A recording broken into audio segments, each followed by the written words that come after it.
Good morning, Steph. Good Hey, morning. crew. So I had the opportunity to be in the room yesterday at the January 6th hearing. And I mean, talk about drama, talk about sort of a powerful presentation. Once again, we see proof beyond a reasonable doubt of Donald Trump's crimes. And what I love is representative after representative talked not as legislators, they were using the words of prosecutors. I mean, Liz Cheney said that Donald Trump's plan was a premeditated plan to declare that the election was fraudulent and rigged long before the election was really held. Zoe Lofgren, sort of, along the same line, said it was a premeditated plan by Donald Trump to declare victory after the votes were counted. Yeah. Listen, all of this is foreshadowing for the coming criminal referrals by Congress to the Department of Justice. Yeah, that's the legal term, is premeditation.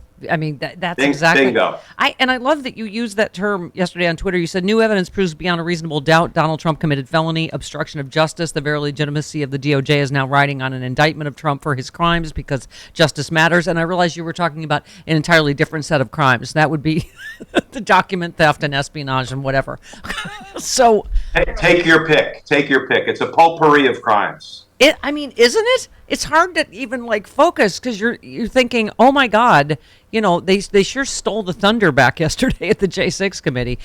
So what's going to happen? Of course, as we predicted, he's already making noises about how very much he wants to testify, but I mean, I assume he can't because he is incapable of telling the truth. What's going to happen? He couldn't testify in a civil trial in New York, right? You really think he's going to testify when, criminal charges are on the line? Look, here's what he's going to do. First of all, he's going to file all kinds of legal challenges. And then we're going to be back on that hamster wheel of briefs, arguments, judicial decisions, appeals. Brief arguments, judicial decisions, appeals. He'll try to run out the clock until the J6 committee expires at the end of this term. If he ever is hauled in and raises his right hand and takes an oath to tell the truth, I promise you he will invoke his Fifth Amendment right against self-incrimination, just like he did 400 times in a civil deposition in New York.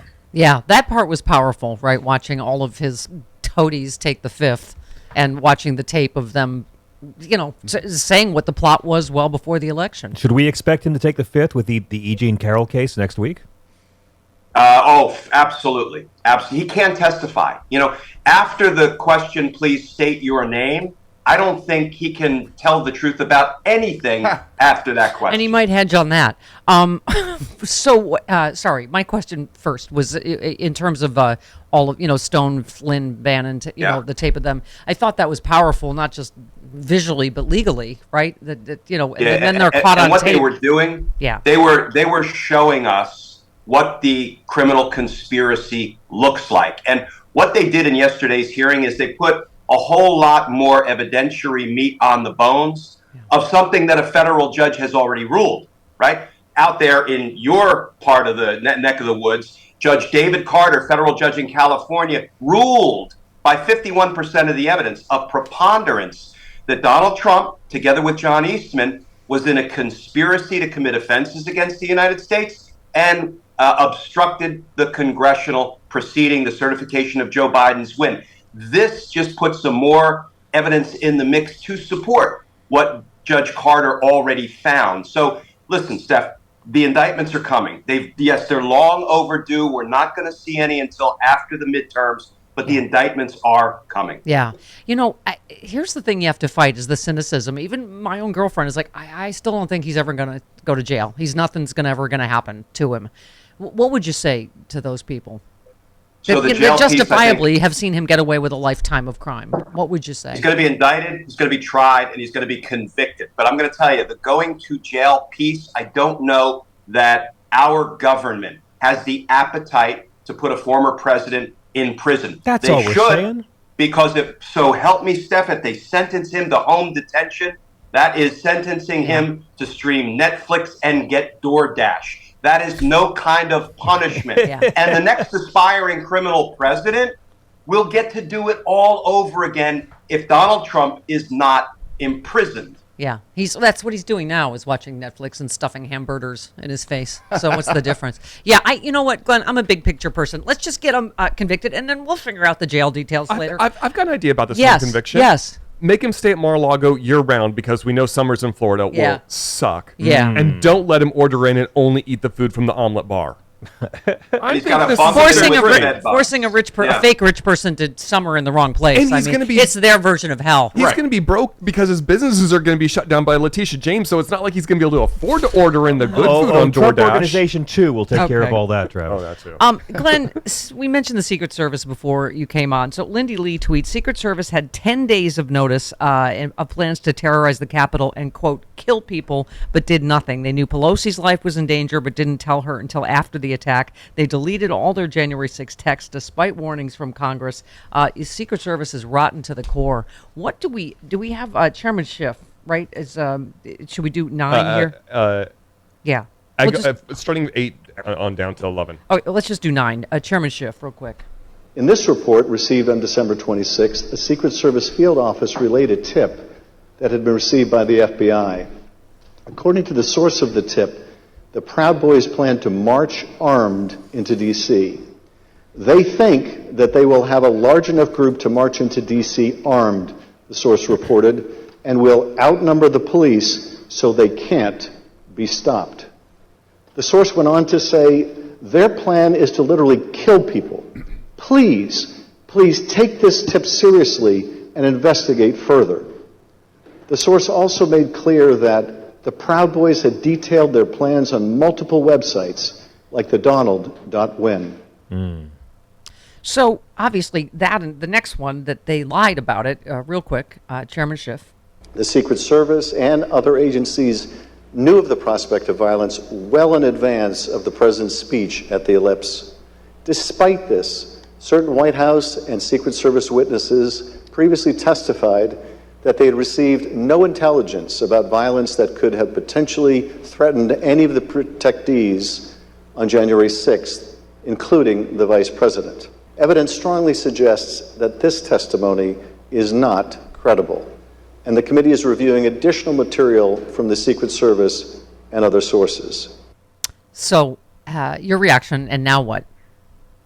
Steph, this was not negligence. This was not incompetence. This was an orchestration by Donald Trump. This came from the top down. He wanted to set the Capitol up to be taken. He wanted to set the people in the Capitol up to be hurt, including Mike Pence. He made no secret about that. Maybe Mike Pence should be hanged. So what he did, Steph, and I've been saying this since not long after January 6th, he deprived the United States Capitol of the law enforcement resources it needed to defend against an attack he launched. Think about it. There were only 2 law enforcement agencies there that day.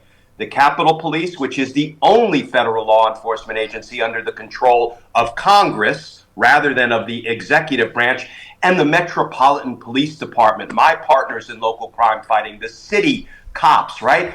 Who was absent?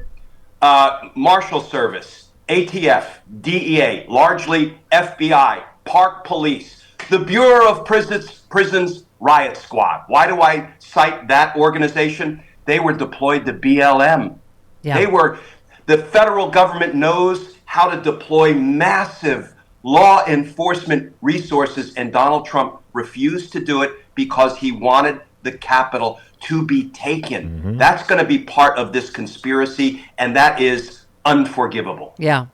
Here's the other one. Ken Delanian, as you know, NBC said a week after 1/6, a person familiar with FBI operations informed a top bureau manager that there is a sizable percentage of the employee population that felt sympathetic to the group that stormed the Capitol. I mean, beyond how hilarious this is, that's the right-wing talking point that the FBI was behind, right, the Capitol attack. Not only is that not true, but obviously we have a problem in the FBI, correct? Yeah. And if you need more evidence of it, I mean, we also know that when Trump was briefed that many in his angry crew were armed with pistols, rifles, and other weapons, He said, take the metal detectors down, let them in, and then we will all march to the Capitol. I mean, how much evidence do you need before you actually make a move and indict Donald Trump? Yeah. Can I ask I mean, the thing we already knew, but about take away the magnometers. Exactly. He knew they were armed. He wanted violence. He incited violence. And that's why John, the Secret Service wouldn't let him be there. Glenn, I want to ask about this case, not January 6th or the cops suing him for January 6th or the E. Jean Carroll case or the Fani Willis case or the Letitia James case in New York, but the documents, that case. We all know that Merrick Garland is famous for not leaking. How significant is it to you that we found out this week that an actual Trump staffer has been cooperating with the DOJ for apparently quite a while, and that all of this happened and it was corroborated by videotape before they ever had the search warrant last August? It's significant, but I don't believe it came from Merrick Garland or the Department of Justice. Really?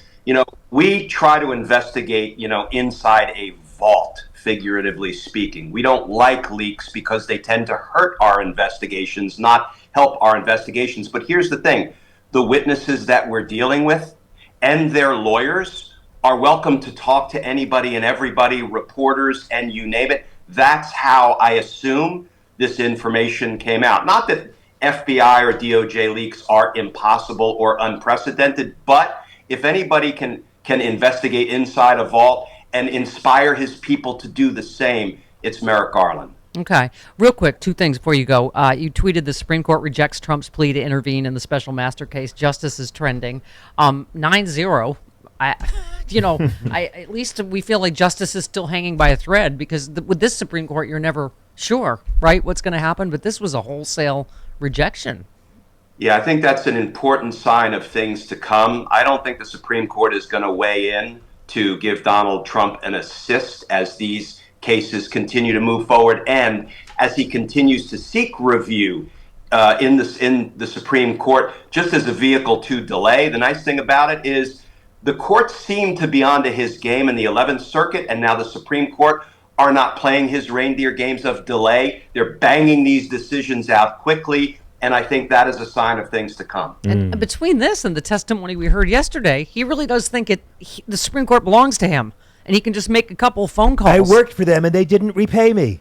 Right. I mean, that's what we heard yesterday, how furious he was the last time. I mean, he really, there's a sense that he just still doesn't get it, right? Like, the first thing what he leaked to, I don't know, presumably Maggie Haberman, that he wants to testify to J6 committee to claim Pelosi didn't call up the National Guard. A lie right out of the box that is easily provable. That is, but he's like, let me just get this lie out there again. Fundraising. Yes, Right. exactly. That's all it is. And we all saw Nancy Pelosi and Chuck Schumer and others making these frantic, desperate phone calls to the governor of Virginia, the governor of Maryland, the mayor of D.C., anybody, please. And then somebody said, Steph, something that was so important.